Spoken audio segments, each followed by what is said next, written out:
মানব ইতিহাসে অনেক মহান ব্যক্তিত্ব এসেছেন, কিন্তু তাদের কারো জীবনই সমগ্র মানবজাতির জন্য পূর্ণাঙ্গ দিশা হয়নি। একমাত্র নবী মুহাম্মদ সাল্লাল্লাহু আলাইহি ওয়াসাল্লামের জীবনই হল আলো, দিশা ও পূর্ণাঙ্গ আদর্শ। তিনি ছিলেন শুধু একজন নবী নন, বরং একজন শিক্ষক, নেতা, শাসক, দয়ালু বন্ধু ও স্নেহশীল স্বামী। তার জীবন মানবতার প্রতিটি দিককে স্পর্শ করেছে। আল্লাহ বলেন, নিশ্চয়ই তোমাদের জন্য আল্লাহর রাসূলের জীবনে রয়েছে উৎকৃষ্ট দৃষ্টান্ত। সূরা আহজাব ২১। রাসূল সাল্লাল্লাহু আলাইহি ওয়াসাল্লামের আগমনের প্রেক্ষাপট। নবীজির আগমনের আগে আরব উপদ্বীপে অন্ধকার বিরাজ করছিল। শিরক ও মূর্তি পূজা, নারী অবমাননা, জুলুম ও অরাজকতা, দারিদ্র্য ও নৈতিক অবক্ষয়। এই অন্ধকার ভেদ করে আল্লাহ প্রেরণ করলেন তার প্রিয় নবী মুহাম্মদ সাল্লাল্লাহু আলাইহি ওয়াসাল্লামকে, যিনি মানবতার জন্য দয়া হয়ে এলেন। আল্লাহ বলেন, আমি আপনাকে সমগ্র বিশ্ববাসীর জন্য রহমত স্বরূপ পাঠিয়েছি। সূরা আনবিয়া ১০৭। নবীজির শৈশব ও কৈশোর। জন্ম ৫৭০ খ্রিস্টাব্দ মক্কায়। পিতার মৃত্যু গর্ভেই, মাতার মৃত্যু অল্প বয়সে। এতিম জীবনের কষ্ট তাকে দয়ালু ও সহানুভূতিশীল করে তুলেছিল। কৈশোর থেকেই তিনি সততা ও বিশ্বস্ততার জন্য পরিচিত ছিলেন। মক্কার মানুষ তাকে বলতো আল আমিন বা বিশ্বস্ত। নবুয়ত লাভ। ৪০ বছর বয়সে হীরা গুহায় ধ্যানরত অবস্থায় প্রথম ওহী নাজিল হল। পড়ুন, আপনার রবের নামে যিনি সৃষ্টি করেছেন। সূরা আলাক ১। এরপর থেকে নবী সাল্লাল্লাহু আলাইহি ওয়াসাল্লামের জীবন এক নতুন দায়িত্বে আবদ্ধ হল। মানবতাকে আল্লাহর একত্ব ও তাওহীদের পথে আহ্বান। মক্কা যুগের দাওয়াত। প্রথম ১৩ বছর নবী সাল্লাল্লাহু আলাইহি ওয়াসাল্লাম মক্কায় ইসলাম প্রচার করেন। তিনি মানুষকে আহ্বান করলেন শিরক ত্যাগ করে এক আল্লাহর ইবাদতে। কষ্ট, নির্যাতন, উপহাস সবকিছু সহ্য করেও তিনি ধৈর্য হারাননি। ছোট্ট একটি মুমিন দল গড়ে ওঠে, যারা তার আলোতে দিশা পেল। মদিনা যুগ। ইসলামী সমাজ প্রতিষ্ঠা।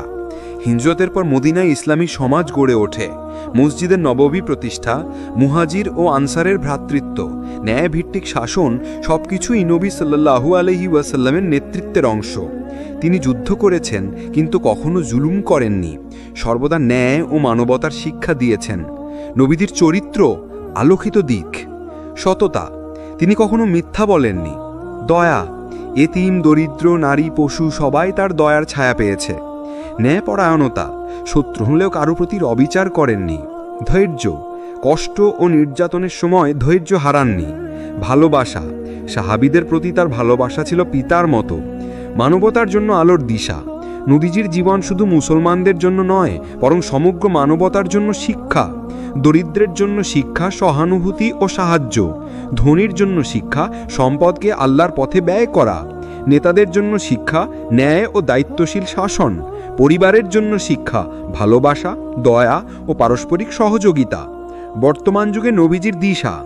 আজকের পৃথিবীতে অশান্তি, অন্যায়, অবিচার, নৈতিক অবক্ষয় সবকিছু থেকে মুক্তি পেতে হলে আমাদের নবী সাল্লাল্লাহু আলাইহি ওয়াসাল্লামের আদর্শে ফিরে আসতে হবে। তিনি শিখিয়েছেন, সত্যবাদী হও, দয়ালু হও, অন্যায় করো না, আল্লাহকে ভয় করো, আখিরাতকে মনে রাখো। বাস্তব শিক্ষা। একজন যুবক যদি নবী সাল্লাল্লাহু আলাইহি ওয়াসাল্লামের সততা ও সাহসকে অনুসরণ করে, তবে সে সমাজের জন্য দিশারি হতে পারে। একজন মা যদি নবী সাল্লাল্লাহু আলাইহি ওয়াসাল্লামের পরিবারের প্রতি ভালোবাসা অনুসরণ করে, তবে তার ঘর জান্নাতের বাগান হয়ে উঠতে পারে। রাসূলুল্লাহ সাল্লাল্লাহু আলাইহি ওয়াসাল্লামের জীবন এক আলোকিত দিশা, যা মানবতাকে অন্ধকার থেকে মুক্তি দেয়। আমাদের কর্তব্য হলো তার আদর্শে জীবন সাজানো। আল্লাহ বলেন, যে আমার রাসূলকে অনুসরণ করে সে সৎপথ লাভ করেছে। সূরা নূর ৫৪। মানুষের জীবন যদি একটি অট্টালিকা হয়, তবে তার ভিত্তি হল ঈমান। ঈমান ছাড়া কোনো কাজের মূল্য নেই। নামাজ, রোজা, হজ, যাকাত সবই তখনই গ্রহণযোগ্য হবে যখন ঈমান দৃঢ় হয়। তাই রাসূল সাল্লাল্লাহু আলাইহি ওয়াসাল্লাম বলেছেন, দেহে একটি মাংসপিণ্ড আছে, যদি তা সঠিক হয় তবে সমগ্র দেহ সঠিক হয়, আর যদি তা নষ্ট হয় তবে সমগ্র দেহ নষ্ট হয়। সেটি হল অন্তর। বুখারী, মুসলিম। ঈমান কি? ঈমান হল আল্লাহকে একমাত্র রব ও ইলাহা হিসেবে বিশ্বাস করা, তার ফেরেশতা, কিতাব, রাসূল, আখিরাত ও তাকদীরে বিশ্বাস করা। অন্তরে বিশ্বাস, মুখে স্বীকৃতি, অঙ্গ প্রত্যঙ্গে বাস্তবায়ন। আল্লাহ বলেন, সফল হলো সেই মুমিনরা যারা তাদের রবের প্রতি ঈমান এনেছে। সূরা মুমিনুন 1-2। ঈমানের বৈশিষ্ট্য: দৃঢ় বিশ্বাস, কোনো সন্দেহ বা দ্বিধা ছাড়া আল্লাহকে একমাত্র উপাস্য মানা। আল্লাহর ভয় ও ভালোবাসা, আল্লাহর ভয় করা এবং তার শাস্তিকে ভয় করা। অঙ্গ প্রত্যঙ্গের আনুগত্য, নামাজ, রোজা, সদকা, দোয়া সবই ঈমানের প্রকাশ। ঈমান দুর্বল হলে, যখন ঈমান দুর্বল হয় তখন গুনাহে অভ্যস্ত হয়ে পড়ে মানুষ। নামাজে অলসতা আসে, দুনিয়ার প্রতি অতিরিক্ত আসক্তি হয়, আখিরাতের ভয় হারিয়ে যায়। রাসূল সাল্লাল্লাহু আলাইহি ওয়াসাল্লাম বলেছেন, মুমিনের ঈমান কখনো বাড়ে, কখনো কমে। মুসলিম। ঈমান দৃঢ় করার উপায়: কুরআন তিলাওয়াত। কুরআন হলো ঈমানের খাদ্য। প্রতিদিন কুরআন পাঠ ঈমানকে শক্তিশালী করে। নমাজে খুশু, মনোযোগ দিয়ে নামাজ পড়া অন্তরকে পরিশুদ্ধ করে। আল্লাহর স্মৃতি, জিকর, দোয়া ও ইস্তিগফার ঈমানকে জীবিত রাখে। সদকা ও নেক কাজ, অসহায়দের সাহায্য করা ঈমানকে দৃঢ় করে। সৎ পরিবেশ, ভালো বন্ধু ও মজলিসে থাকা ঈমানের জ্বালানি। সাহাবীদের ঈমানের উদাহরণ: আবু বকর রাসূলের হিজরতের সময় জীবন বাজি রেখেছিলেন। বিলালরা জুলুমের সময় বারবার বলেছিলেন, আহাদ আহাদ, অর্থাৎ এক আল্লাহ, এক আল্লাহ। খুবাইবরা মৃত্যুদণ্ডের সময়ও রাসূল সাল্লাল্লাহু আলাইহি ওয়াসাল্লামের প্রতি ভালোবাসায় অটল ছিলেন। তাদের ঈমানই তাদের জান্নাতের পথে এগিয়ে নিয়ে গেছিল। বর্তমান যুগে ঈমানের প্রয়োজন। আজকের যুগে নানা ফিতনা, দুনিয়ার মোহ, অশ্লীলতা ও অন্যায়, শিরক ও কুসংস্কার, অবিশ্বাস ও ধর্মবিদ্বেষ, এসব থেকে বাঁচতে হলে আমাদের ঈমানকে শক্তিশালী করতে হবে। বাস্তব শিক্ষা: একজন যুবক যার হাতে টাকা পয়সা ও সুযোগ ছিল, কিন্তু ঈমানের দৃঢ়তার কারণে সে হারাম কাজ থেকে বেঁচে গেল। কিয়ামতের দিন তার ঈমানই হবে মুক্তির কারণ। অন্যদিকে একজন ব্যক্তি দুনিয়ার চাকচিক্যে মগ্ন হয়ে ঈমানকে ভুলে গেল, শেষমেশ তার পরিণতি হলো ব্যর্থতা। দোয়া: রাসূল সাল্লাল্লাহু আলাইহি সাল্লাম প্রায়ই এই দোয়া করতেন, হে অন্তর পরিবর্তনকারী, আমার অন্তরকে আপনার দ্বীনের উপর দৃঢ় রাখুন। তিরমিজি। ঈমান হলো মুমিনের জীবনের মূল ভিত্তি। দৃঢ় ঈমান ছাড়া দুনিয়ার জীবন আলোকিত হয় না, আখিরাতেও সফলতা পাওয়া যায় না। তাই আমাদের কর্তব্য হলো প্রতিদিন ঈমানকে শক্তিশালী করা, কুরআন, নামাজ, জিকর, সদকা ও তওবার মাধ্যমে। আল্লাহ বলেন, যারা ঈমান এনেছে এবং সৎ কাজ করেছে তাদের জন্য রয়েছে জান্নাত। সূরা বাকারা ৮২। মানুষের অন্তর সর্বদা প্রশান্তি খোঁজে। কেউ ধন সম্পদে খোঁজে, কেউ খ্যাতিতে, কেউ আবার আনন্দে। কিন্তু প্রকৃত প্রশান্তি আসে কেবল আল্লাহ এর ইবাদতে। বিশেষ করে নামাজ হলো সেই ইবাদত যা সরাসরি বান্দাকে তার রাবের সাথে সংযুক্ত করে। আল্লাহ বলেন, স্মরণ রেখো, আল্লাহর স্মরণেই অন্তর প্রশান্তি লাভ করে। সূরা রাদ ২৮। নামাজের মর্যাদা। ইসলামের স্তম্ভ। রাসূল আল্লাহু আকবার বলেছেন, ইসলামের ভিত্তি ৫টি বিষয়ে প্রতিষ্ঠিত: শাহাদাত, নামাজ, রোজা, যাকাত ও হজ। বুখারী, মুসলিম। কিয়ামতের প্রথম প্রশ্ন। কিয়ামতের দিনে বান্দার প্রথম হিসাব হবে নামাজ নিয়ে। যদি নামাজ সঠিক হয়, অন্য আমল সহজ হবে। মুমিনের পরিচয়। নামাজ মানুষকে অন্যদের থেকে আলাদা করে। যারা নামাজ প্রতিষ্ঠা করে তারা প্রকৃত মুমিন। নামাজের উপকারিতা। আল্লাহর সাথে সম্পর্ক। দিনে ৫ বার নামাজ বান্দাকে আল্লাহর সাথে সংযুক্ত করে। পাপ থেকে বিরত রাখা। আল্লাহ বলেন, নিশ্চয়ই নামাজ অশ্লীলতা ও মন্দ কাজ থেকে বিরত রাখে। সূরা আনকাবুত ৪৫। অন্তরের প্রশান্তি। সেজদার সময় মানুষ পৃথিবীর সমস্ত দুশ্চিন্তা ভুলে যায়। জান্নাতের পথ। নিয়মিত নামাজ জান্নাতের অন্যতম মাধ্যম। নামাজ অবহেলার পরিণতি। অন্তরে অশান্তি ও অন্ধকার নেমে আসে। দুনিয়ায় অভাব, অনটন, ব্যর্থতা দেখা দেয়। কিয়ামতের দিনে নামাজ অবহেলার কারণে জাহান্নামে যেতে হতে পারে। আল্লাহ বলেন, জাহান্নামে নিক্ষিপ্তদের জিজ্ঞেস করা হবে, কি তোমাদের এখানে নিয়ে এলো? তারা বলবে আমরা নামাজ আদায়কারীদের অন্তর্ভুক্ত ছিলাম না। সূরা মুদ্দাসির 42-43। ইবাদতের গুরুত্ব। নামাজ ছাড়াও অন্য ইবাদত রয়েছে যা বান্দাকে আল্লাহর নিকটবর্তী করে। রোজা অন্তর পরিশুদ্ধ করে ও তাকওয়া বৃদ্ধি করে। যাকাত সম্পদকে পবিত্র করে ও দরিদ্রের সহায়ক হয়। হজ জীবনের একবারের ফরজ যা আত্মাকে নবজন্মের মতো করে দেয়। দোয়া ও জিকর প্রতিদিনের সঙ্গী যা আল্লাহকে মনে রাখার মাধ্যম। নামাজে খুশু বা মনোযোগ। নামাজ শুধু শরীরের কাজ নয়, এটি অন্তরের ইবাদত। মনোযোগ দিয়ে কোরআনের আয়াত পড়া, অর্থ বোঝার চেষ্টা করা, সেজদায় আন্তরিক দোয়া করা, এগুলো নামাজে খুশু আনে এবং হৃদয়ে প্রশান্তি দেয়। সাহাবীদের নামাজের প্রতি ভালোবাসা। আলীরা যুদ্ধের সময় শরীরে তীর গেঁথে গেলে নামাজে দাঁড়িয়ে তা টেনে বের করতেন যেন ব্যথা অনুভব না হয়। আবু দারদা বলতেন, নামাজ হলো আমার চোখের শীতলতা। রাসূল আল্লাহু আকবার কষ্টের সময় বলতেন, হে বিলাল, আজান দাও, আমাদের শান্তি দাও। বাস্তব শিক্ষা। একজন যুবক যিনি ব্যবসা ও ব্যস্ততার মাঝেও প্রতিদিন 5 ওয়াক্ত নামাজ পড়তেন, তার অন্তরে সব সময় প্রশান্তি থাকত। অন্যদিকে একজন ধনী নামাজ অবহেলা করত। অনেক সম্পদ থাকা সত্ত্বেও তার অন্তরে প্রশান্তি ছিল না। দোয়া। নামাজ শেষে প্রায়শই এই দোয়া করা উচিত। হে আমার রাব, আমাকে নামাজ কায়েমকারীদের অন্তর্ভুক্ত করুন এবং আমার সন্তানদেরও। সূরা ইব্রাহিম 40। নামাজ ও ইবাদত হলো মুমিনের হৃদয়ের প্রশান্তি। নামাজ অবহেলা করা মানে অন্ধকারে ডুবে যাওয়া, আর নামাজ ঠিকভাবে আদায় করা মানে আল্লাহর নিকটবর্তী হওয়া ও জান্নাতের পথে চলা। রাসূল আল্লাহু আকবার বলেছেন, যে ব্যক্তি নামাজকে অটলভাবে প্রতিষ্ঠা করে, কিয়ামতের দিন তা তার জন্য আলো, প্রমাণ ও মুক্তির মাধ্যম হবে। আহমদ। মানুষের সৌন্দর্য তার মুখে নয়, বরং তার চরিত্রে। ইসলামের দৃষ্টিতে একজন প্রকৃত মুমিন সেই ব্যক্তি যার আচার আচরণ, কথা ও কাজ সবই সুন্দর চরিত্রের প্রতিফলন। আর চরিত্রের মধ্যে সবচেয়ে বড় বৈশিষ্ট্য হল সততা ও নৈতিকতা। রাসূল সাল্লাল্লাহু আলাইহি ওয়াসাল্লাম বলেছেন, আমি উত্তম চরিত্রকে পূর্ণতা দান করার জন্যই প্রেরিত হয়েছি। মুয়াত্তা মালিক। সততার গুরুত্ব। ঈমানের সাথে সম্পর্ক। রাসূল সাল্লাল্লাহু আলাইহি ওয়াসাল্লাম বলেছেন, সত্যবাদিতা নেকির দিকে নিয়ে যায় আর নেকি জান্নাতের দিকে নিয়ে যায়। বুখারী, মুসলিম। সমাজে আস্থা। একজন সৎ মানুষের কথায় সমাজ ভরসা করে। ব্যবসা, লেনদেন, দাওয়াত সবকিছুতেই সততা আস্থা তৈরি করে। আল্লাহর প্রিয় বান্দা হওয়া।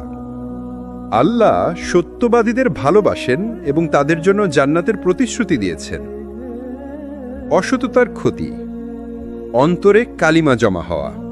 মিথ্যা ও প্রতারণা মানুষের অন্তরকে অন্ধকারময় করে। আল্লাহর ক্রোধ। আল্লাহ বলেন, আল্লাহ মিথ্যাবাদীদের ভালোবাসেন না। সূরা আলে ইমরান। কিয়ামতের দিনে লাঞ্ছনা।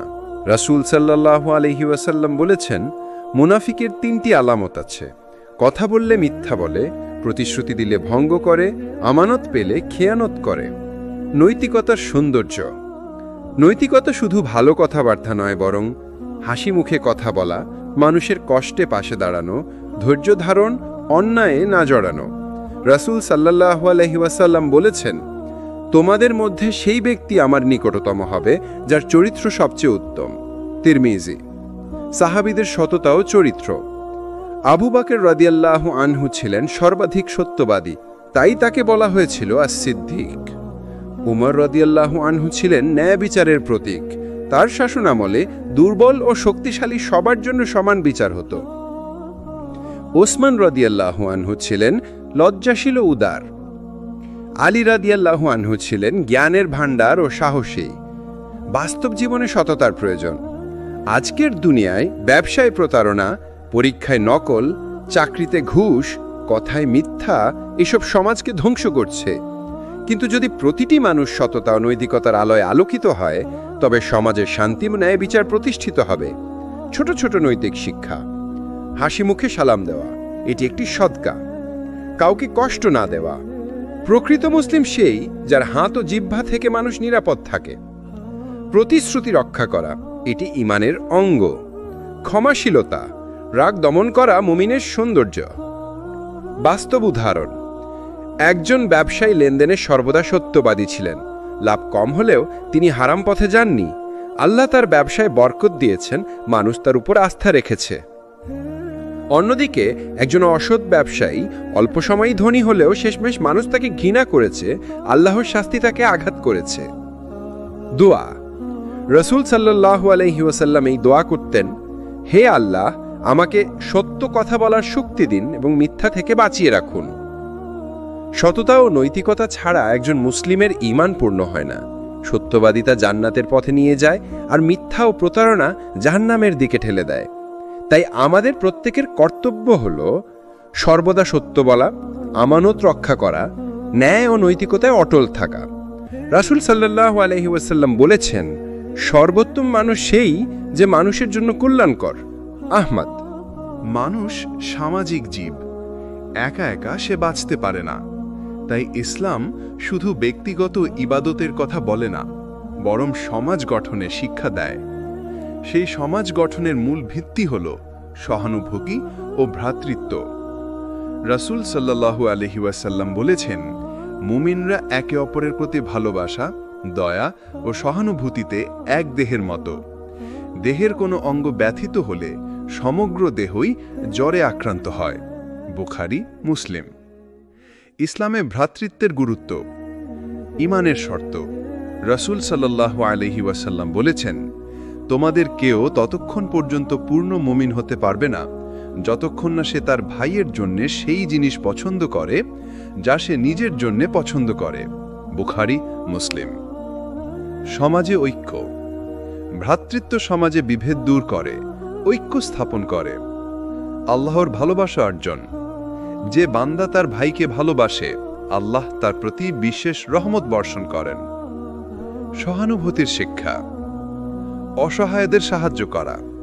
আল্লাহ বলেন, তোমরা নামাজ কায়েম করো, যাকাত দাও এবং রুকু করো রুকুকারীদের সাথে। সূরা বাকারা ৪৩। যাকাত কেবল সম্পদশালীকে নয়, দরিদ্রকেও সম্মানিত করে। অন্যের দুঃখ ভাগাভাগি করা।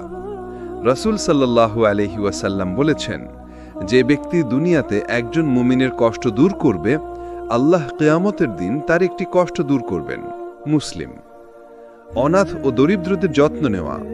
রাসূল সাল্লাল্লাহু আলাইহি ওয়াসাল্লাম বলেছেন, আমি এবং যে ব্যক্তি অনাথের যত্ন নেয় জান্নাতে এভাবে থাকব। তিনি তার আঙুল দুটি একসাথে জোড়েন। বুখারী। ভ্রাতৃত্ব ভঙ্গের কারণ। হিংসা, ভাইয়ের সাফল্যে জ্বলে ওঠা। অহংকার, নিজেকে বড় মনে করা। অন্যায় ও জুলুম, কারো অধিকার হরণ করা। গীবত ও অপবাদ, পেছনে নিন্দা করা। আল্লাহ বলেন, তোমরা একে অপরের গীবত করো না।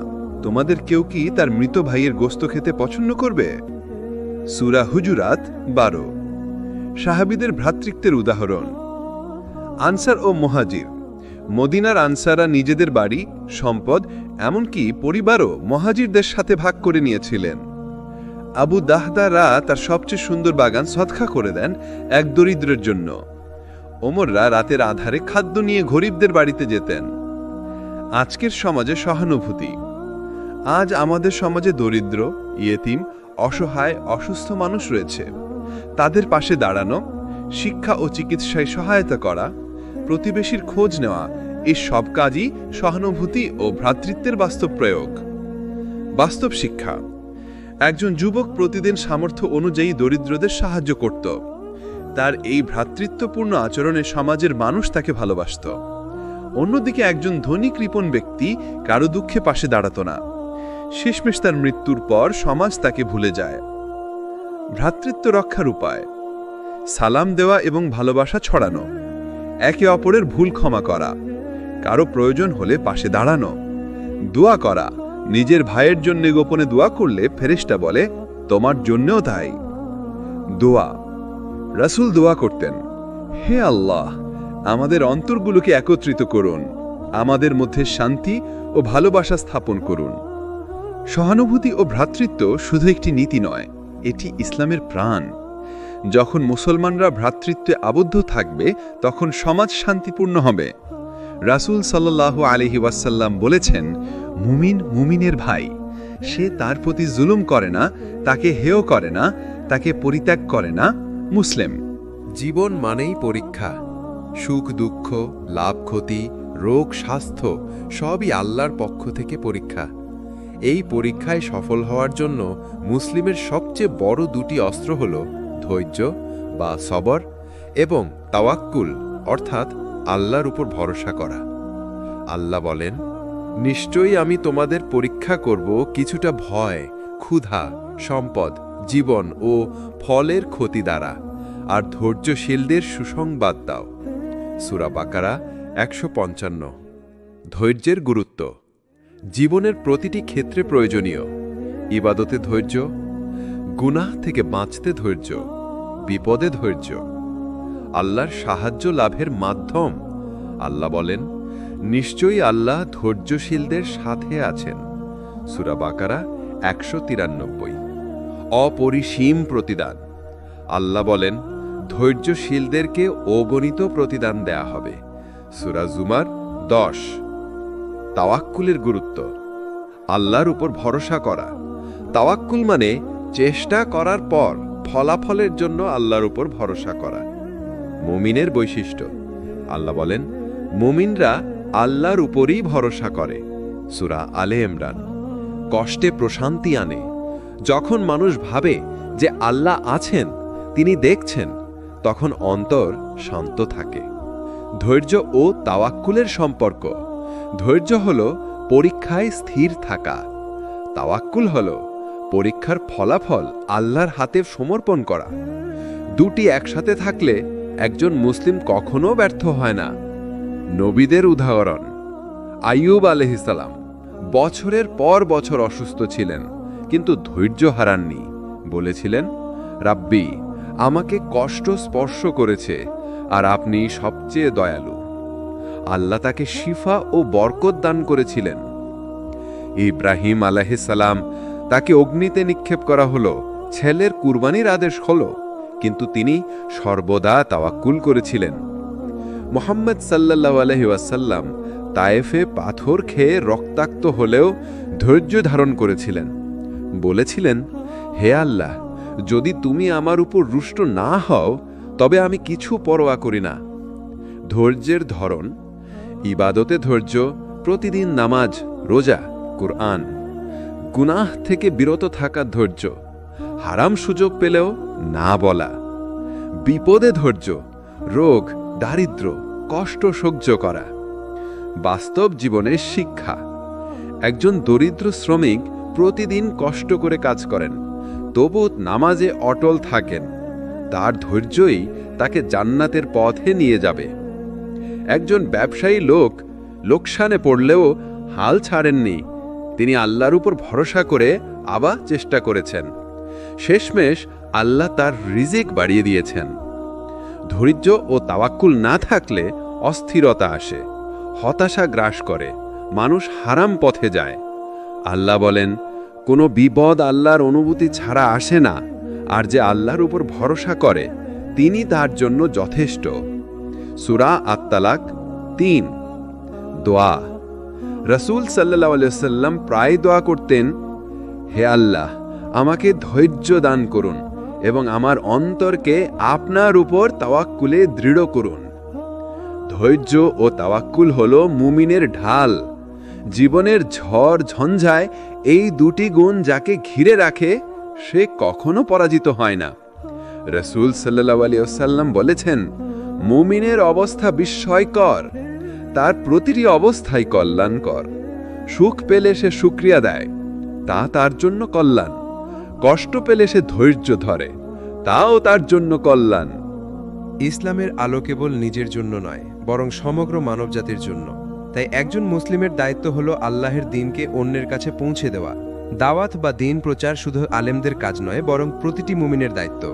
আল্লাহ বলেন, তোমরা মানুষের মধ্যে সেই উম্মত হয়েছ যারা কল্যাণের দিকে আহ্বান করে, সৎ কাজের নির্দেশ দেয় এবং অসৎ কাজ থেকে নিষেধ করে। সূরা আলী ইমরান ১১০।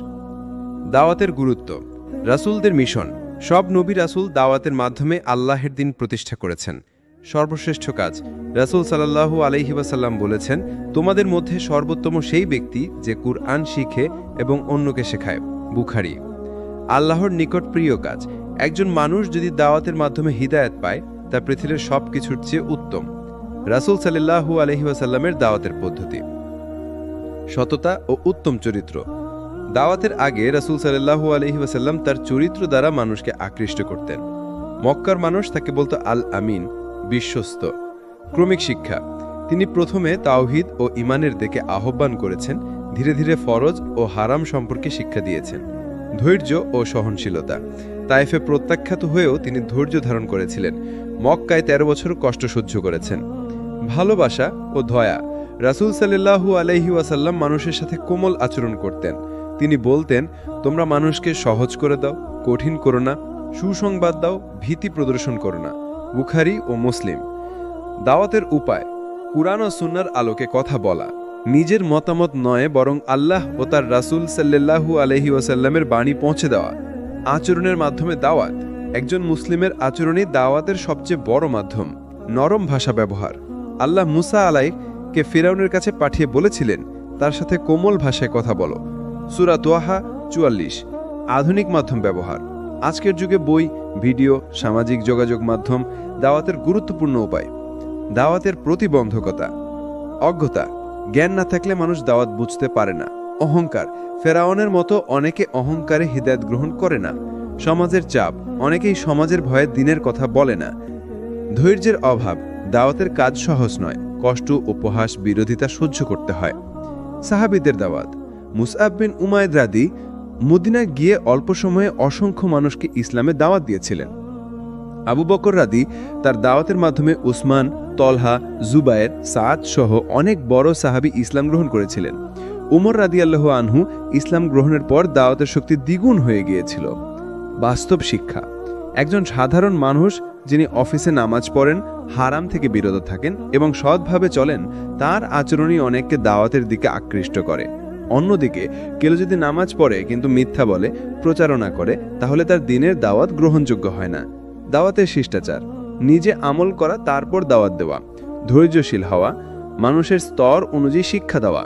গোপনে এবং প্রকাশ্যে দাওয়াতের ভারসাম্য রাখা। দোয়া। রাসূল সাল্লাল্লাহু আলাইহি ওয়াসাল্লাম দোয়া করতেন, হে আল্লাহ, আমার কথাগুলো মানুষের অন্তরে গ্রহণযোগ্য করে দিন। দাওয়াত ও দিন প্রচার হলো ইসলামের প্রাণ। রাসূল সাল্লাল্লাহু আলাইহি ওয়াসাল্লামের জীবন আমাদের শিক্ষা দেয়, সততা, ধৈর্য, ভালোবাসা ও জ্ঞানের মাধ্যমে মানুষকে দিনের দিকে আহ্বান করতে হবে। আল্লাহ বলেন, তুমি তোমার প্রভুর পথে আহ্বান করো জ্ঞান ও সুন্দর উপদেশের মাধ্যমে, আর তাদের সাথে উত্তমভাবে বিতর্ক করো। সূরা নাহাল 125। ইসলাম শুধু ব্যক্তিগত জীবন ও সমাজ গঠনের কথা বলে না, পারিবারিক জীবনকেও গুরুত্ব দেয়। পারিবারিক সম্পর্ক হলো সমাজের ভিত্তি।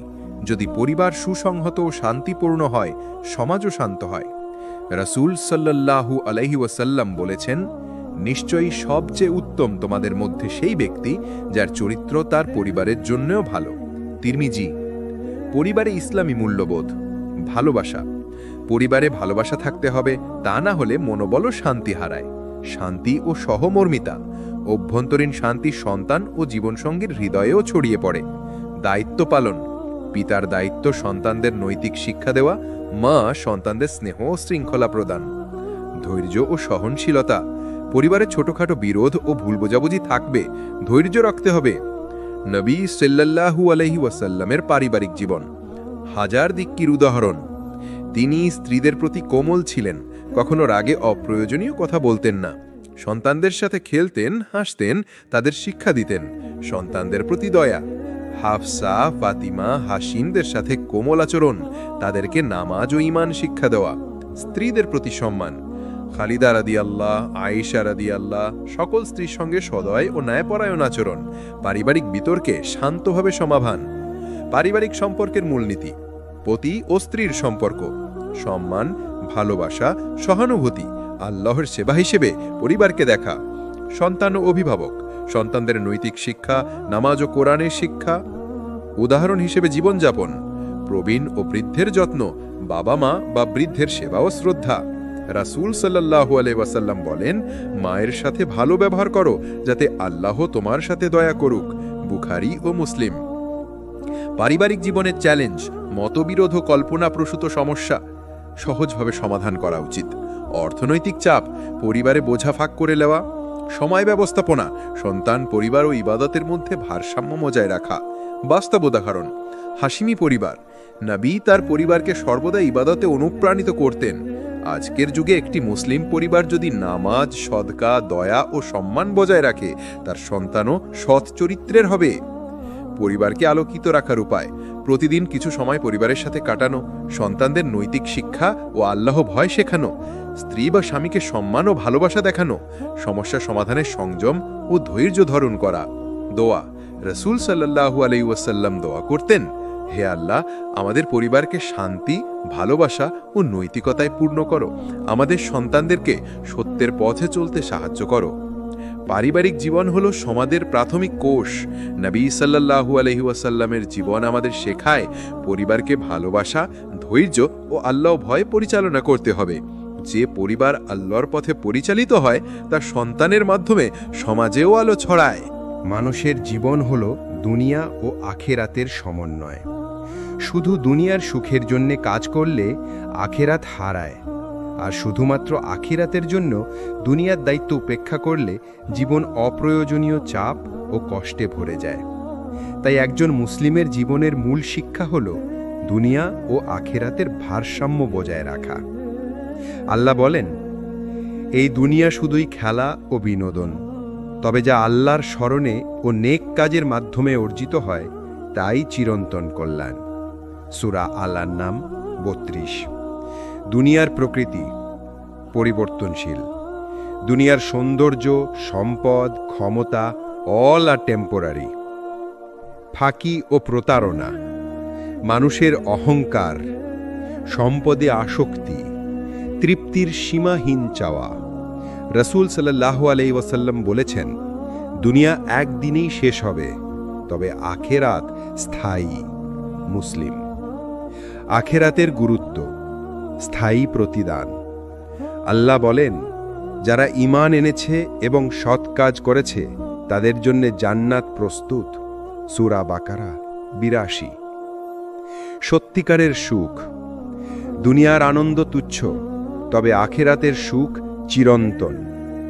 মুমিনের লক্ষ্য, মুমিন সবসময় আখেরাতকে সামনে রেখে দুনিয়ার কাজে নিয়োজিত হয়।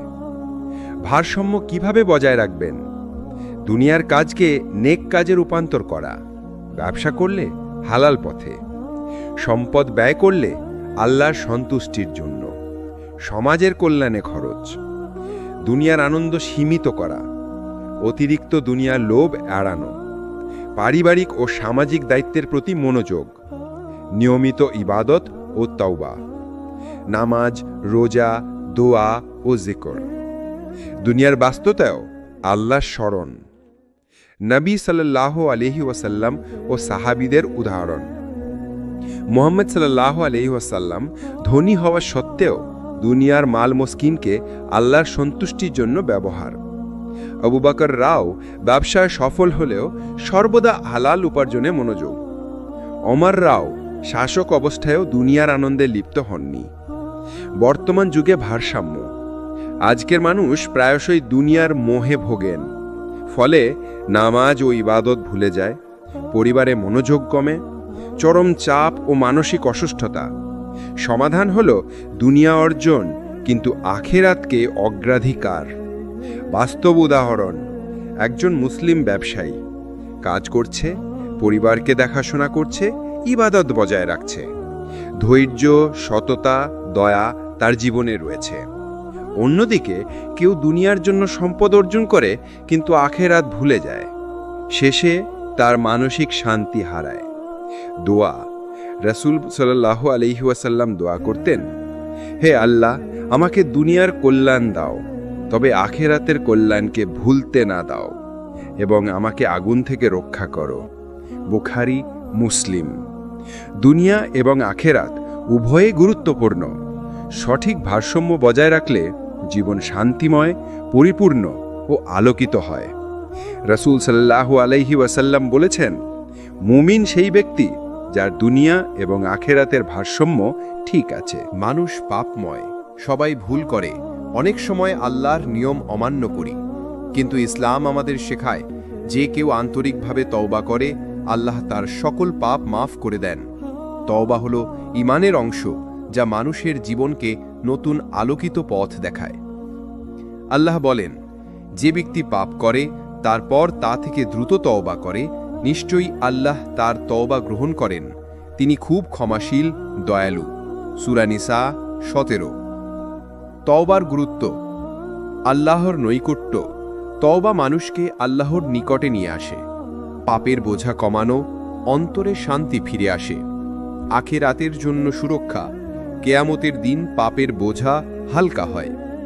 রাসূল সাল্লাল্লাহু আলাইহি ওয়াসাল্লাম বলেছেন, যে ব্যক্তি পাপ করে এবং সে জানে যেটা ভুল, তারপর তওবা করে, আল্লাহ তাকে দয়া করে ক্ষমা করেন।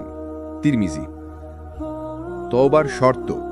আন্তরিকতা, পাপের জন্য হৃদয় থেকে আফসোস করা, পাপ ত্যাগ করা, সত্যি পাপের কাজ বন্ধ করা, পূর্ববর্তী ক্ষতি পূরণ করার চেষ্টা, যদি অন্যকে ক্ষতি করা হয়ে থাকে তার জন্য সাদকা, ক্ষমা বা সাহায্য করা, ভবিষ্যতে ফিরে না যাওয়া, পুনরায় সেই পাপ করা এড়ানো। তওবার ধরন। নামাজ ও দোয়ার মাধ্যমে। রাতে নামাজ ও দোয়া করে পাপ মাফ চাওয়া। সাদকা ও নেক কাজ, দরিদ্রদের সাহায্য ও অন্যের কল্যাণে ব্যয় করা। কোরআন পাঠ ও জিকির, আল্লাহর স্মরণে মনকে ধ্রুব রাখা। রাসূল সাল্লাল্লাহু আলাইহি ওয়াসাল্লাম ও তওবার উদাহরণ। রাসূল সাল্লাল্লাহু আলাইহি ওয়াসাল্লাম সর্বদা তওবার অনুশীলন করতেন। তিনি বলতেন, আমি সর্বদা আল্লাহর কাছে তওবা করি, দিনেও শতাধিকবার। সাহাবারা অনুপ্রাণিত হয়ে প্রতিদিন পাপ থেকে ফিরে আসার চেষ্টা করতেন। বাস্তব জীবনে তওবার প্রভাব। একজন যুবক যে গুনাহে অভ্যস্ত ছিল, প্রতিদিন তওবা করে নিজেকে আল্লাহর পথে ফিরিয়ে আনল। তার জীবন আলোকিত হল, মানসিক শান্তি ফিরে এলো, সমাজে সে এখন দৃষ্টান্ত। অন্যদিকে যারা তওবা করে না, তারা দুশ্চিন্তায় ভোগে এবং আখেরাতের জন্য প্রস্তুত থাকে না। তওবার অনুপ্রেরণা। আল্লাহর দয়া। আল্লাহ অগণিত পাপ মাফ করতে প্রস্তুত। জান্নাতের আশা। তওবার মাধ্যমে জান্নাতের দ্বার উন্মুক্ত হয়। আত্ম উন্নতি। মানুষ নতুন করে শুরু করে, নিজের চরিত্র উন্নত করে। দুয়া। রাসূল সাল্লাল্লাহু আলাইহি ওয়াসাল্লাম দোয়া করতেন, হে আল্লাহ, আমাকে তওবা করার ক্ষমতা দাও, পাপ থেকে আমাকে রক্ষা করো এবং আমার অন্তরকে দৃঢ় রাখো। এরপর সমাপ্তি। তওবা হলো আল্লাহর দয়া ও নতুন জীবনের সূচনা। যে ব্যক্তি আন্তরিকভাবে তওবা করে, আল্লাহ তার জীবন আলোকিত করে দেন। রাসূল সাল্লাল্লাহু আলাইহি ওয়াসাল্লামই বলেছেন, যে ব্যক্তি পাপ করে এবং পরে আল্লাহর কাছে ফিরে আসে, আল্লাহ তার জন্য নতুন জীবন সৃষ্টি করেন। সুতরাং প্রতিটি মুসলিমের দায়িত্ব হল পাপ থেকে তওবা করা, নেক কাজের মাধ্যমে জীবন আলোকিত করা এবং আল্লাহর নৈকট্য অর্জন করা। মানব ইতিহাসে অনেক মহান ব্যক্তিত্ব এসেছেন, কিন্তু তাদের কারো জীবনই সমগ্র মানবজাতির জন্য পূর্ণাঙ্গ দিশা হয়নি। একমাত্র নবী মুহাম্মদ সাল্লাল্লাহু আলাইহি ওয়াসাল্লামের জীবনই হল আলো, দিশা ও পূর্ণাঙ্গ আদর্শ। তিনি ছিলেন শুধু একজন নবী নন, বরং একজন শিক্ষক, নেতা, শাসক, দয়ালু বন্ধু ও স্নেহশীল স্বামী। তার জীবন মানবতার প্রতিটি দিককে স্পর্শ করেছে। আল্লাহ বলেন, নিশ্চয়ই তোমাদের জন্য আল্লাহর রাসূলের জীবনে রয়েছে উৎকৃষ্ট দৃষ্টান্ত। সূরা আহজাব 21। রাসূল সাল্লাল্লাহু আলাইহি ওয়াসাল্লামের আগমনের প্রেক্ষাপট। নবীজির আগমনের আগে আরব উপদ্বীপে অন্ধকার বিরাজ করছিল। শিরক ও মূর্তি পূজা, নারী অবমাননা, জুলুম ও অরাজকতা, দারিদ্র্য ও নৈতিক অবক্ষয়। এই অন্ধকার ভেদ করে আল্লাহ প্রেরণ করলেন তার প্রিয় নবী মুহাম্মদ সাল্লাল্লাহু আলাইহি ওয়াসাল্লামকে, যিনি মানবতার জন্য দয়া হয়ে এলেন।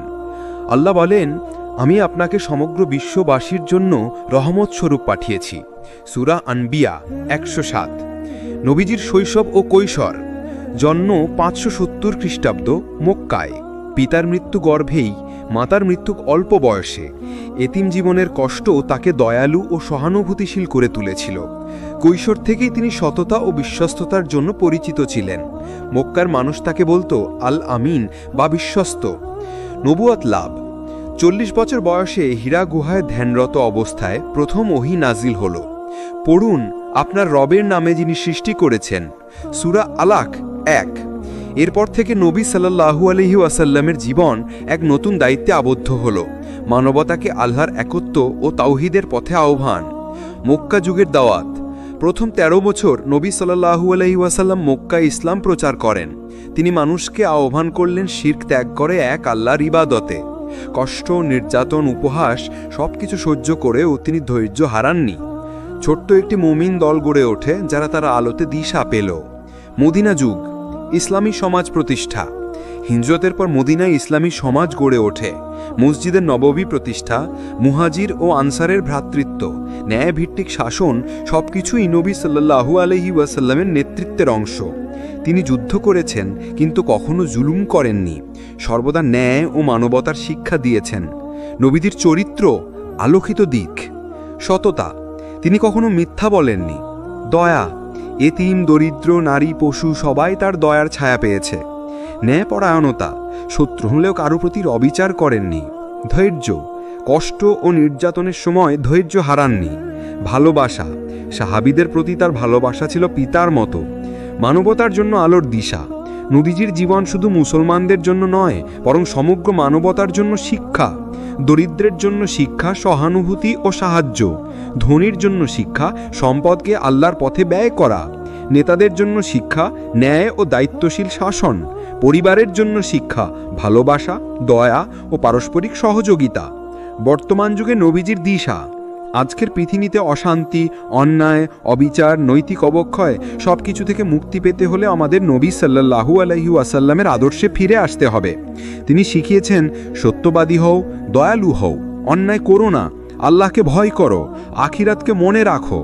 বাস্তব শিক্ষা। একজন যুবক যদি নবী সাল্লাল্লাহু আলাইহি ওয়াসাল্লামের সততা ও সাহসকে অনুসরণ করে তবে সে সমাজের জন্য দিশারি হতে পারে।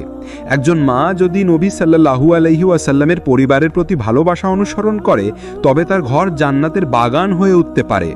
রাসূলুল্লাহ সাল্লাল্লাহু আলাইহি ওয়াসাল্লামের জীবন এক আলোকিত দিশা যা মানবতাকে অন্ধকার থেকে মুক্তি দেয়। আমাদের কর্তব্য হলো তার আদর্শে জীবন সাজানো। আল্লাহ বলেন, যে আমার রাসূলকে অনুসরণ করে সে সৎপথ লাভ করেছে। সূরা নূর 54। মানুষের জীবন যদি একটি অট্টালিকা হয় তবে তার ভিত্তি হল ঈমান। ঈমান ছাড়া কোনো কাজের মূল্য নেই। নামাজ, রোজা, হজ, যাকাত সবই তখনই গ্রহণযোগ্য হবে যখন ঈমান দৃঢ় হয়। তাই রাসূল সাল্লাল্লাহু আলাইহি ওয়াসাল্লাম বলেছেন, দেহে একটি মাংসপিণ্ড আছে, যদি তা সঠিক হয় তবে সমগ্র দেহ সঠিক হয়, আর যদি তা নষ্ট হয় তবে সমগ্র দেহ নষ্ট হয়। সেটি হল অন্তর। বুখারী, মুসলিম। ঈমান কি? ঈমান হল আল্লাহকে একমাত্র রব ও ইলাহা হিসেবে বিশ্বাস করা, তার ফেরেশতা, কিতাব, রাসূল, আখিরাত ও তাকদীরে বিশ্বাস করা। অন্তরে বিশ্বাস, মুখে স্বীকৃতি, অঙ্গ প্রত্যঙ্গে বাস্তবায়ন। আল্লাহ বলেন, সফল হলো সেই মুমিনরা যারা তাদের রবের প্রতি ঈমান এনেছে। সূরা মুমিনুন 1-2। ঈমানের বৈশিষ্ট্য। দৃঢ় বিশ্বাস, কোনো সন্দেহ বা দ্বিধা ছাড়া আল্লাহকে একমাত্র উপাস্য মানা। আল্লাহর ভয় ও ভালোবাসা, আল্লাহর ভয় করা এবং তার শাস্তিকে ভয় করা। অঙ্গ প্রত্যঙ্গের আনুগত্য, নামাজ, রোজা, সদকা, দোয়া সবই ঈমানের প্রকাশ। ঈমান দুর্বল হলে? যখন ঈমান দুর্বল হয় তখন গুনাহে অভ্যস্ত হয়ে পড়ে মানুষ। নামাজে অলসতা আসে, দুনিয়ার প্রতি অতিরিক্ত আসক্তি হয়, আখিরাতের ভয় হারিয়ে যায়। রাসূল সাল্লাল্লাহু আলাইহি ওয়াসাল্লাম বলেছেন, মুমিনের ঈমান কখনো বাড়ে, কখনো কমে। মুসলিম। ঈমান দৃঢ় করার উপায়। কুরআন তিলাওয়াত।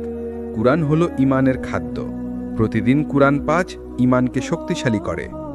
নমাজে খুশু, মনোযোগ দিয়ে নামাজ পড়া অন্তরকে পরিশুদ্ধ করে। আল্লাহর স্মৃতি, জিকর, দোয়া ও ইস্তিগফার ঈমানকে জীবিত রাখে। সদকা ও নেক কাজ, অসহায়দের সাহায্য করা ঈমানকে দৃঢ় করে। সৎ পরিবেশ, ভালো বন্ধু ও মজলিসে থাকা ঈমানের জ্বালানি। সাহাবীদের ঈমানের উদাহরণ। আবু বকর রাসূলের হিজরতের সময় জীবন বাজি রেখেছিলেন। বিলালরা জুলুমের সময় বারবার বলেছিলেন আহাদ আহাদ, অর্থাৎ এক আল্লাহ এক আল্লাহ। খুবাইবরা মৃত্যুদণ্ডের সময়ও রাসূল সাল্লাল্লাহু আলাইহি ওয়াসাল্লামের প্রতি ভালোবাসায় অটল ছিলেন। তাদের ঈমানই তাদের জান্নাতের পথে এগিয়ে নিয়ে গেছিল। বর্তমান যুগে ঈমানের প্রয়োজন। আজকের যুগে নানা ফিতনা, দুনিয়ার মোহ, অশ্লীলতা ও অন্যায়, শিরক ও কুসংস্কার, অবিশ্বাস ও ধর্মবিদ্বেষ, এসব থেকে বাঁচতে হলে আমাদের ঈমানকে শক্তিশালী করতে হবে। বাস্তব শিক্ষা। একজন যুবক যার হাতে টাকা পয়সা ও সুযোগ ছিল, কিন্তু ঈমানের দৃঢ়তার কারণে সে হারাম কাজ থেকে বেঁচে গেল। কিয়ামতের দিন তার ঈমানই হবে মুক্তির কারণ। অন্যদিকে একজন ব্যক্তি দুনিয়ার চাকচিক্যে মগ্ন হয়ে ঈমানকে ভুলে গেল, শেষমেশ তার পরিণতি হল ব্যর্থতা। দোয়া। রাসূল সাল্লাল্লাহু আলাইহি সাল্লাম প্রায়ই এই দোয়া করতেন, হে অন্তর পরিবর্তনকারী, আমার অন্তরকে আপনার দিনের উপর দৃঢ় রাখুন। তিরমিজি। ঈমান হল মুমিনের জীবনের মূল ভিত্তি। দৃঢ় ঈমান ছাড়া দুনিয়ার জীবন আলোকিত হয় না, আখিরাতেও সফলতা পাওয়া যায় না।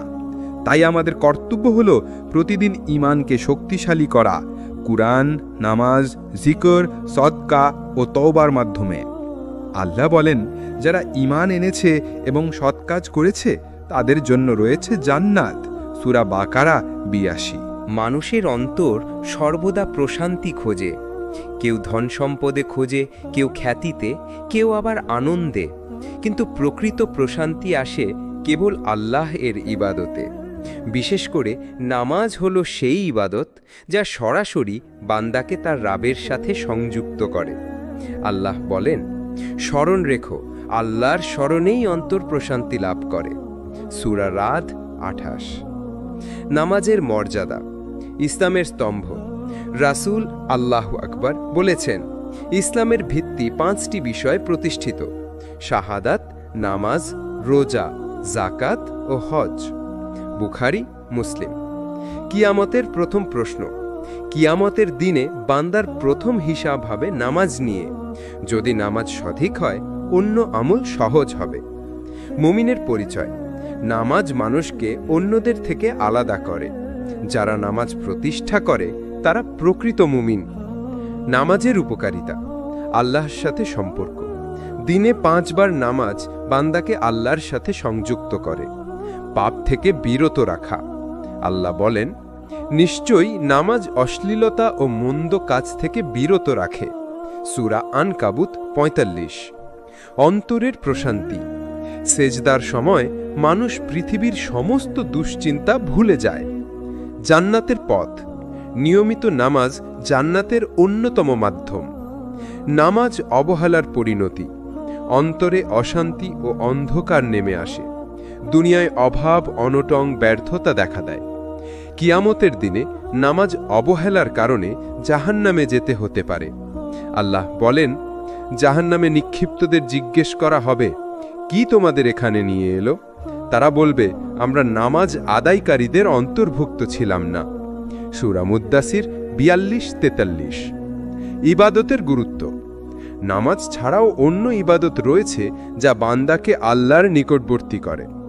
রোজা অন্তর পরিশুদ্ধ করে ও তাকওয়া বৃদ্ধি করে।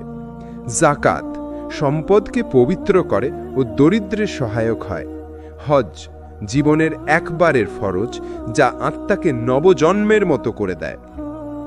দোয়া ও জিকির প্রতিদিনের সঙ্গী যা আল্লাহকে মনে রাখার মাধ্যম। নামাজে খুশু বা মনোযোগ। নামাজ শুধু শরীরের কাজ নয়, এটি অন্তরের ইবাদত।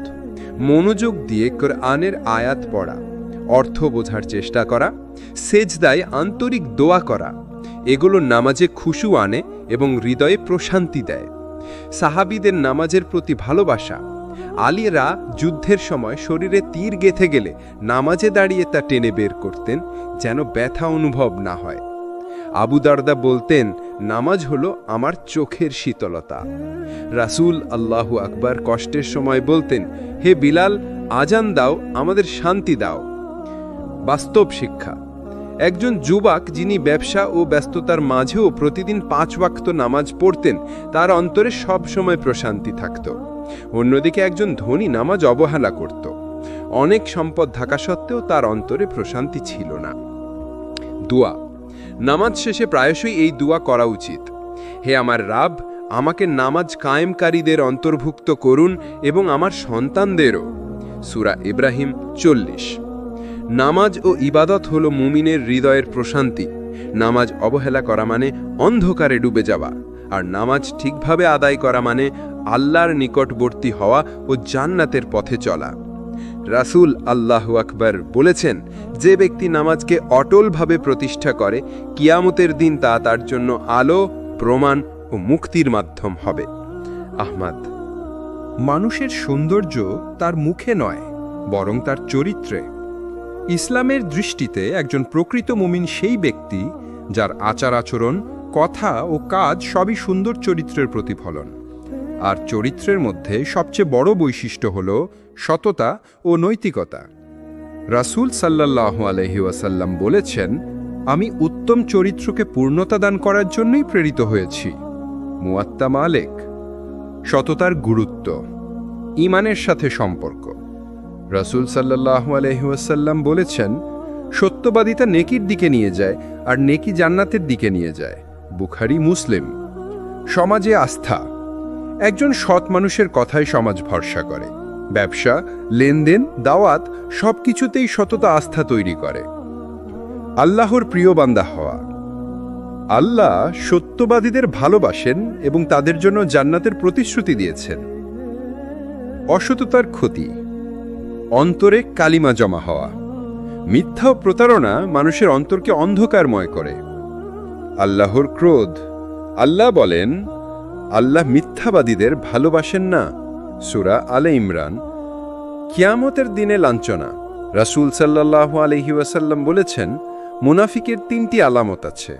কথা বললে মিথ্যা বলে, প্রতিশ্রুতি দিলে ভঙ্গ করে, আমানত পেলে খেয়ানত করে। নৈতিকতার সৌন্দর্য।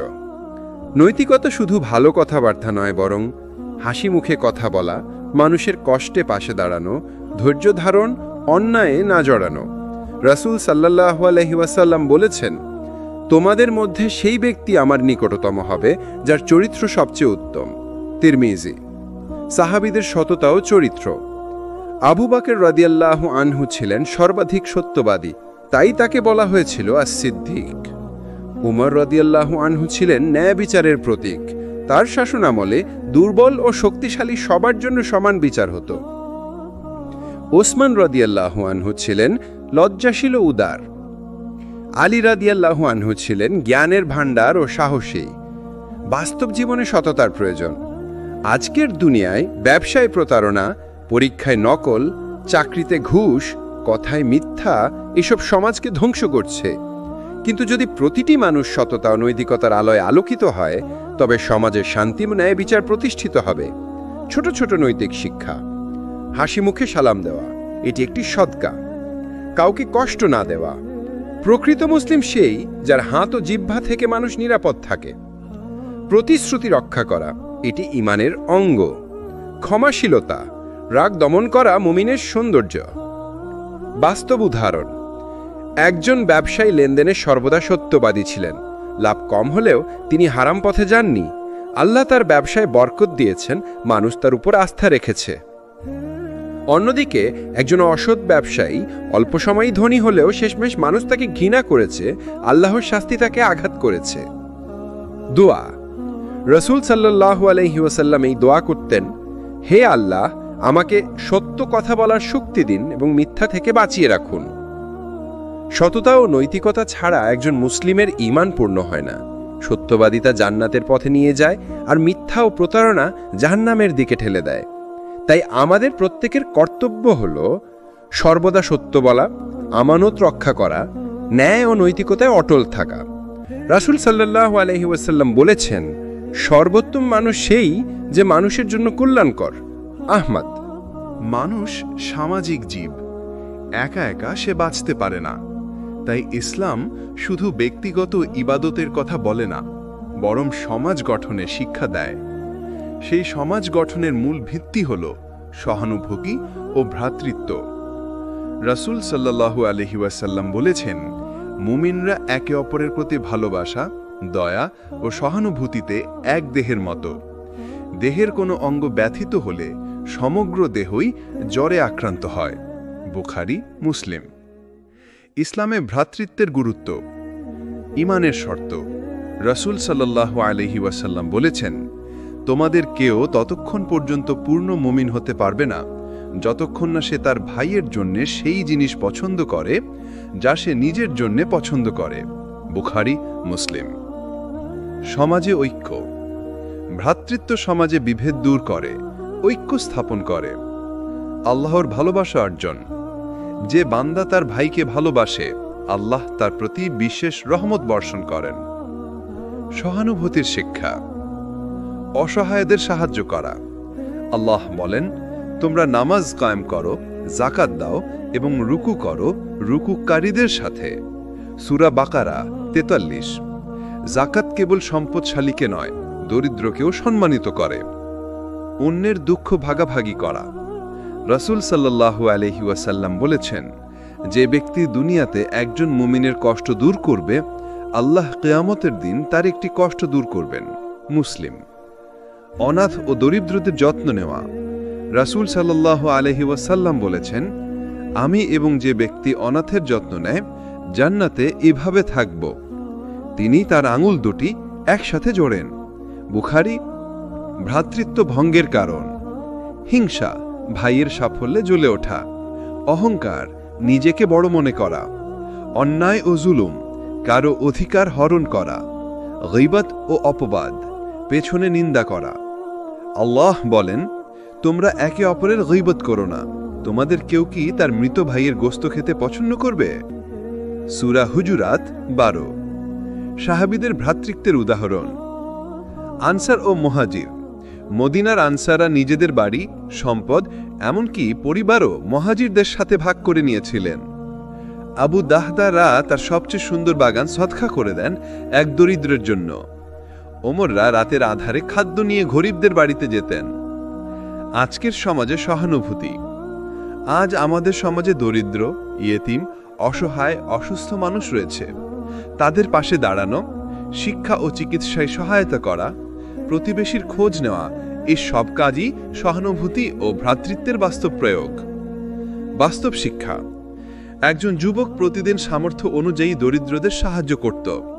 তার এই ভ্রাতৃত্বপূর্ণ আচরণে সমাজের মানুষ তাকে ভালোবাসত।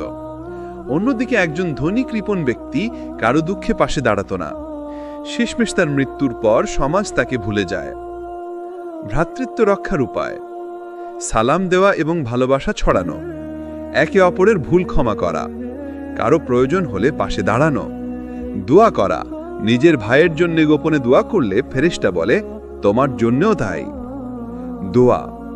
রাসূল দোয়া করতেন, হে আল্লাহ, আমাদের অন্তরগুলোকে একত্রিত করুন, আমাদের মধ্যে শান্তি ও ভালোবাসা স্থাপন করুন। সহানুভূতি ও ভ্রাতৃত্ব শুধু একটি নীতি নয়, এটি ইসলামের প্রাণ। যখন মুসলমানরা ভ্রাতৃত্বে আবদ্ধ থাকবে, তখন সমাজ শান্তিপূর্ণ হবে। রাসূল সাল্লাল্লাহু আলাইহি ওয়াসাল্লাম বলেছেন, মুমিন মুমিনের ভাই। সে তার প্রতি জুলুম করে না, তাকে হেয় করে না, তাকে পরিত্যাগ করে না। মুসলিম। জীবন মানেই পরীক্ষা। সুখ দুঃখ, লাভ ক্ষতি, রোগ স্বাস্থ্য সবই আল্লাহর পক্ষ থেকে পরীক্ষা। এই পরীক্ষায় সফল হওয়ার জন্য মুসলিমের সবচেয়ে বড় দুটি অস্ত্র হল ধৈর্য বা সবর এবং তাওয়াক্কুল অর্থাৎ আল্লাহর উপর ভরসা করা।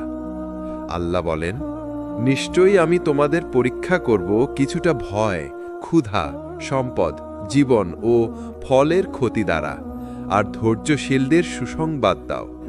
সূরা বাকারা ১৫৫। ধৈর্যের গুরুত্ব। জীবনের প্রতিটি ক্ষেত্রে প্রয়োজনীয়। ইবাদতে ধৈর্য, গুনাহ থেকে বাঁচতে ধৈর্য, বিপদে ধৈর্য, আল্লাহর সাহায্য লাভের মাধ্যম। আল্লাহ বলেন, নিশ্চয়ই আল্লাহ ধৈর্যশীলদের সাথে আছেন। সূরা বাকারা ১৯৩। অপরিসীম প্রতিদান। আল্লাহ বলেন, ধৈর্যশীলদেরকে অগণিত প্রতিদান দেয়া হবে। সূরা জুমার ১০। তাওয়াক্কুলের গুরুত্ব। আল্লাহর উপর ভরসা করা। তাওয়াক্কুল মানে চেষ্টা করার পর ফলাফলের জন্য আল্লাহর উপর ভরসা করা। মুমিনের বৈশিষ্ট্য। আল্লাহ বলেন, মুমিনরা আল্লাহর উপরই ভরসা করে।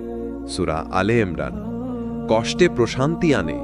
যখন মানুষ ভাবে যে আল্লাহ আছেন, তিনি দেখছেন, তখন অন্তর শান্ত থাকে। ধৈর্য ও তাওয়াক্কুলের সম্পর্ক। ধৈর্য হল পরীক্ষায় স্থির থাকা। তাওয়াক্কুল হল পরীক্ষার ফলাফল আল্লাহর হাতে সমর্পণ করা। দুটি একসাথে থাকলে একজন মুসলিম কখনো ব্যর্থ হয় না। নবীদের উদাহরণ। আইয়ুব আলাইহিস সালাম বছরের পর বছর অসুস্থ ছিলেন, কিন্তু ধৈর্য হারাননি। বলেছিলেন, রাব্বি, আমাকে কষ্ট স্পর্শ করেছে, আর আপনি সবচেয়ে দয়ালু। আল্লাহ তাকে শিফা ও বরকত দান করেছিলেন।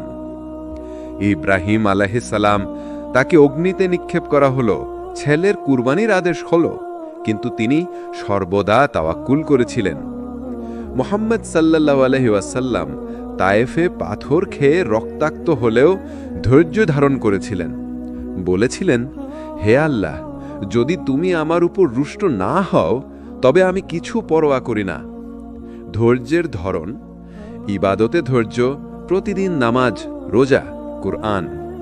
গুনাহ থেকে বিরত থাকার ধৈর্য, হারাম সুযোগ পেলেও না বলা।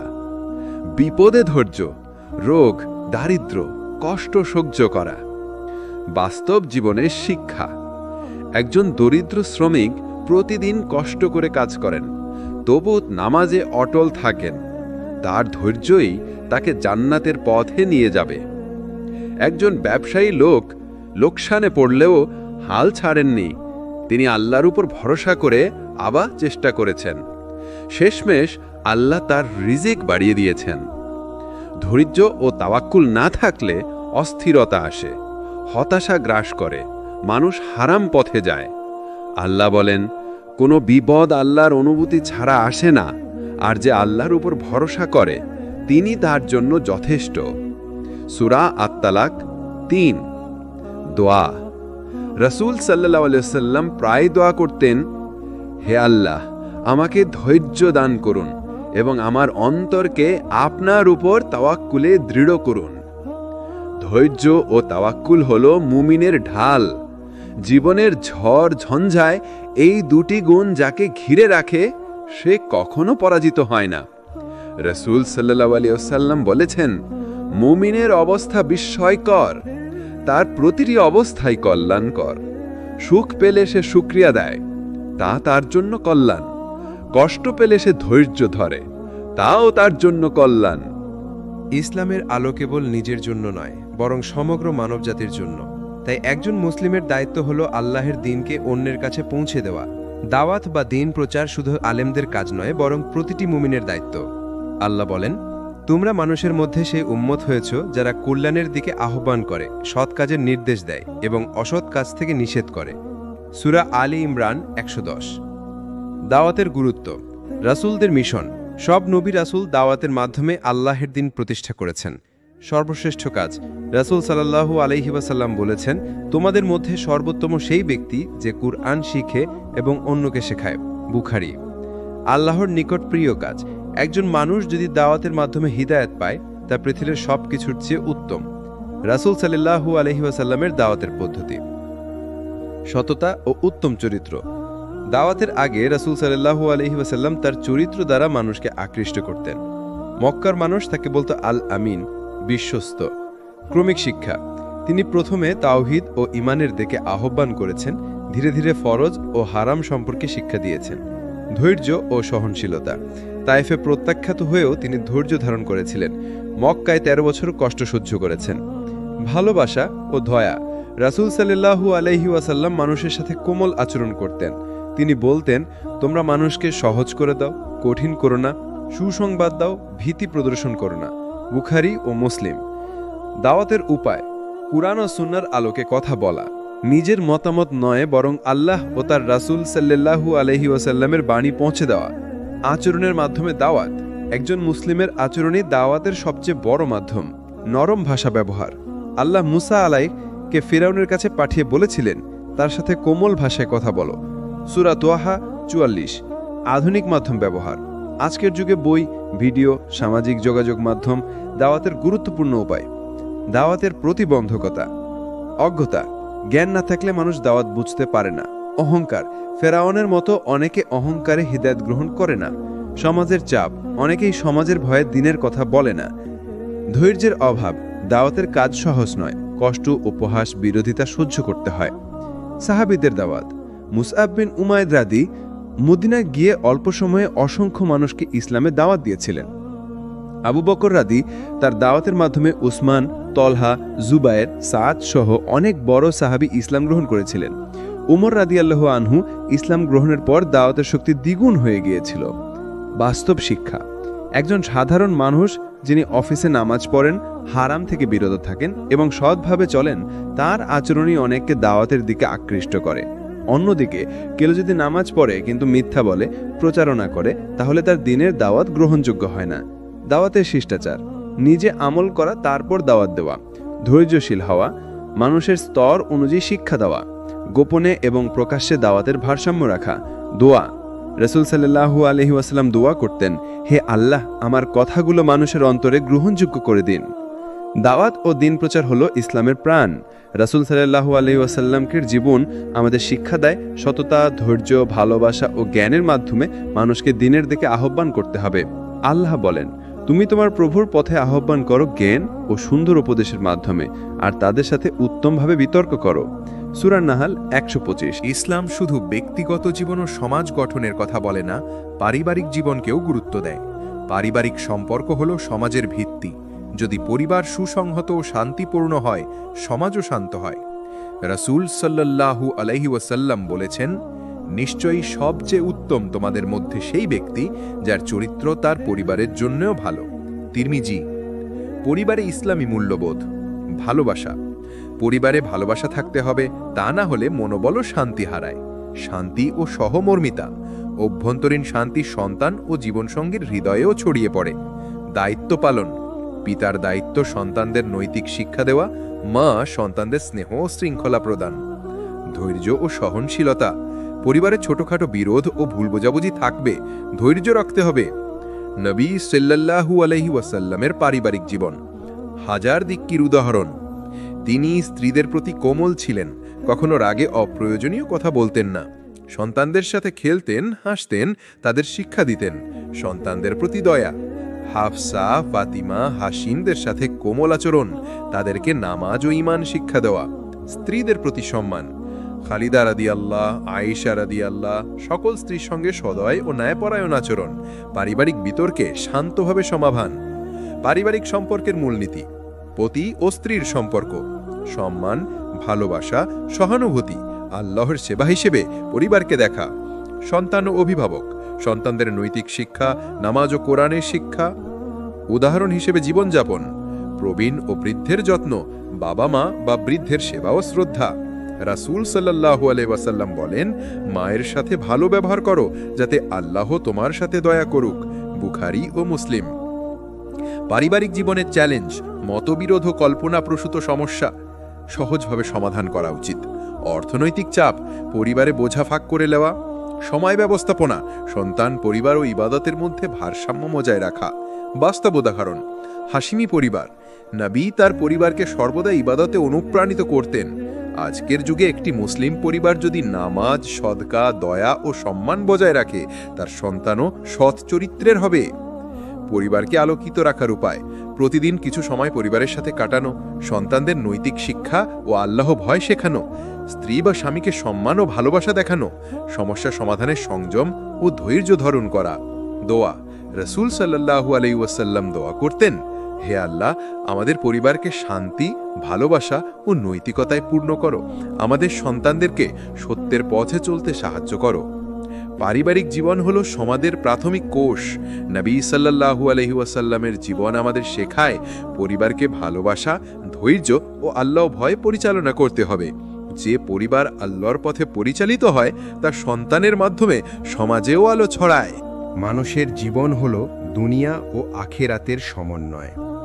শুধু দুনিয়ার সুখের জন্যে কাজ করলে আখেরাত হারায়, আর শুধুমাত্র আখিরাতের জন্য দুনিয়ার দায়িত্ব উপেক্ষা করলে জীবন অপ্রয়োজনীয় চাপ ও কষ্টে ভরে যায়। তাই একজন মুসলিমের জীবনের মূল শিক্ষা হল দুনিয়া ও আখিরাতের ভারসাম্য বজায় রাখা। আল্লাহ বলেন, এই দুনিয়া শুধুই খেলা ও বিনোদন, তবে যা আল্লাহর স্মরণে ও নেক কাজের মাধ্যমে অর্জিত হয় তাই চিরন্তন কল্যাণ। সূরা আল-আনআম ৩২। দুনিয়ার প্রকৃতি পরিবর্তনশীল। দুনিয়ার সৌন্দর্য, সম্পদ, ক্ষমতা অল আর টেম্পোরারি। ফাঁকি ও প্রতারণা, মানুষের অহংকার, সম্পদে আসক্তি, তৃপ্তির সীমাহীন চাওয়া। রাসূল সাল্লাল্লাহু আলাইহি ওয়াসাল্লাম বলেছেন, দুনিয়া একদিনেই শেষ হবে, তবে আখেরাত স্থায়ী। মুসলিম। আখেরাতের গুরুত্ব, স্থায়ী প্রতিদান। আল্লাহ বলেন, যারা ঈমান এনেছে এবং সৎ কাজ করেছে তাদের জন্য জান্নাত প্রস্তুত। সূরা বাকারা ৮২। সত্যিকারের সুখ, দুনিয়ার আনন্দ তুচ্ছ, তবে আখেরাতের সুখ চিরন্তন। মুমিনের লক্ষ্য, মুমিন সবসময় আখেরাতকে সামনে রেখে দুনিয়ার কাজে নিয়োজিত হয়। ভারসাম্য কিভাবে বজায় রাখবেন? দুনিয়ার কাজকে নেক কাজে রূপান্তর করা, ব্যবসা করলে হালাল পথে, সম্পদ ব্যয় করলে আল্লাহর সন্তুষ্টির জন্য, সমাজের কল্যাণে খরচ, দুনিয়ার আনন্দ সীমিত করা, অতিরিক্ত দুনিয়ার লোভ এড়ানো, পারিবারিক ও সামাজিক দায়িত্বের প্রতি মনোযোগ, নিয়মিত ইবাদত ও তাওবা, নামাজ, রোজা, দোয়া ও জিকর। দুনিয়ার বাস্তবতায়ও আল্লাহর স্মরণ। নবী সাল্লাল্লাহু আলাইহি ওয়াসাল্লাম ও সাহাবীদের উদাহরণ।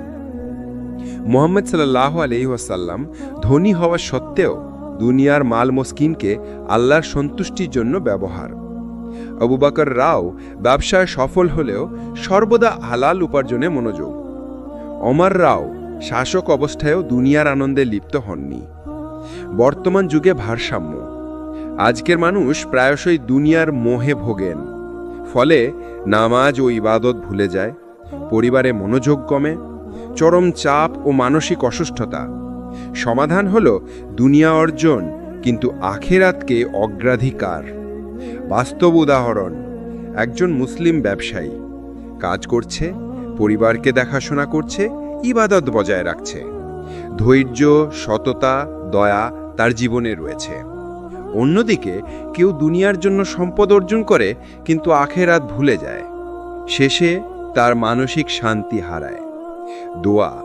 রাসূল সাল্লাল্লাহু আলাইহি ওয়াসাল্লাম দোয়া করতেন, হে আল্লাহ, আমাকে দুনিয়ার কল্যাণ দাও, তবে আখেরাতের কল্যাণকে ভুলতে না দাও, এবং আমাকে আগুন থেকে রক্ষা করো। বুখারী, মুসলিম। দুনিয়া এবং আখেরাত উভয়ই গুরুত্বপূর্ণ। সঠিক ভারসাম্য বজায় রাখলে জীবন শান্তিময়, পরিপূর্ণ ও আলোকিত হয়।